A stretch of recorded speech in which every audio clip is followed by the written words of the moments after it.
প্রায় এক বছর হতে চলল বাংলাদেশের প্রধানমন্ত্রী পদচ্যুত প্রধানমন্ত্রী শেখ হাসিনা দেশ ছেড়ে ভারতে এসে আশ্রয় নিয়েছেন। এই একটি বছর সময় ভারত বাংলাদেশের মধ্যে সম্পর্ক খারাপ হয়েছে যেসব কারণে, তার মধ্যে হাসিনার প্রত্যর্পণ নিয়ে বাংলাদেশের ক্রমাগত দাবি ও সেই দাবির উত্তরে ভারতের ক্রমাগত অস্বীকৃতি। ভারত জানিয়ে দিয়েছে হাসিনা ভারতের সম্মানিত রাষ্ট্রীয় অতিথি, তাকে তার ইচ্ছার বিরুদ্ধে প্রত্যর্পণের প্রশ্ন ওঠে না। ভারতের ঐতিহ্য ও সংস্কৃতি সেটা নেওয়া নয়। ভারত থেকে শেখ হাসিনা অডিও ও ভিডিও বার্তা জারি করেছেন বহুবার। এই বার্তা জারির বিরুদ্ধেও একাধিকবার আপত্তি জানিয়েছে বাংলাদেশ সরকার। ভারত সরকারের কাছে অনুরোধ করেছে শেখ হাসিনা যাতে সব বক্তব্য দিতে না পারেন তার ব্যবস্থা করতে। এই বলে প্রত্যাখ্যান করেছে যে এভাবে বক্তব্য প্রকাশে বাধা দেয়া ভারতীয় রুচি ও সংস্কৃতির পরিপন্থী। অতীতের অতিথির মত প্রকাশের স্বাধীনতাকে ভারত স্বীকার করে ও গুরুত্ব দেয়।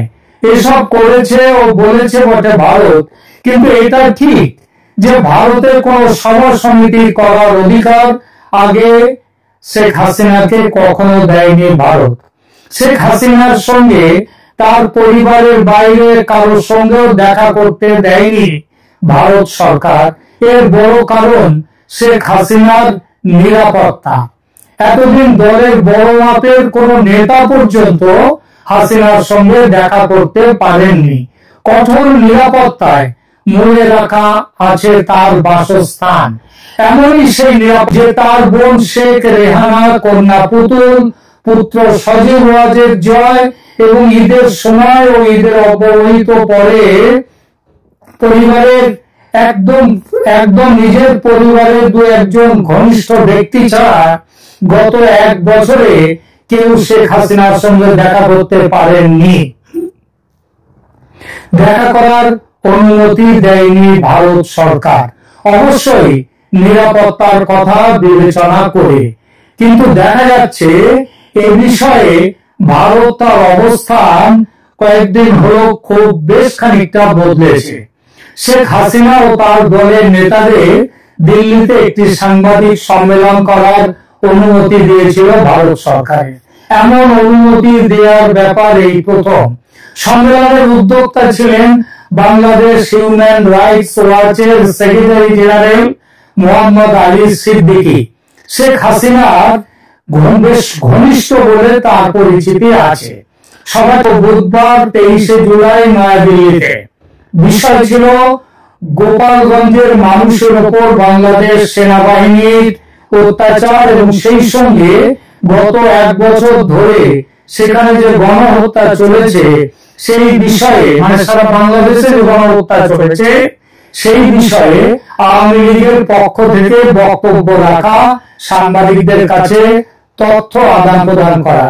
হিন্দুস্তান টাইমসের খবরে এই সম্পর্কে লেখা হয়েছে, The organizers had said that dignitaries and ministers of the Awami League would address the news conference on military atrocities in Gopalganj and genocide in Bangladesh.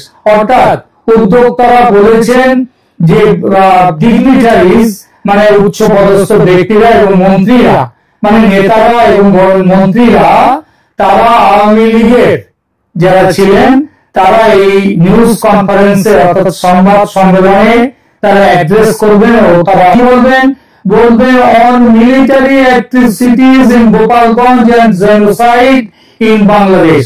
আপনাদের তো মনে আছে যে গোপালগঞ্জের ঘটনা ঘটার পরই প্রথমবার শেখ হাসিনা সেনাবাহিনীকে এবং মানে বাস্তব অর্থে সেনা প্রধান জেনারেল ওয়াকারুজ্জামানকে কাঠগড়ায় দাঁড় করিয়েছিলেন।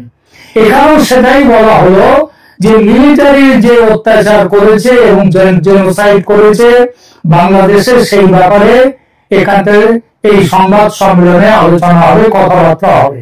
নিউজ কনফারেন্সটি অবশ্য হতে পারেনি, একেবারে শেষ মুহূর্তে উদ্যোক্তা সিদ্দিকী জানান যে সোমবার ঢাকার বিদ্যালয়ের উপর সেনা বিমান ভেঙে পড়ার ফলে যারা নিহত হয়েছেন তাদের মৃত্যুতে শোক জ্ঞাপনের জন্য ও আহতদের দ্রুত সুস্থতা কামনা করে আল্লাহর কাছে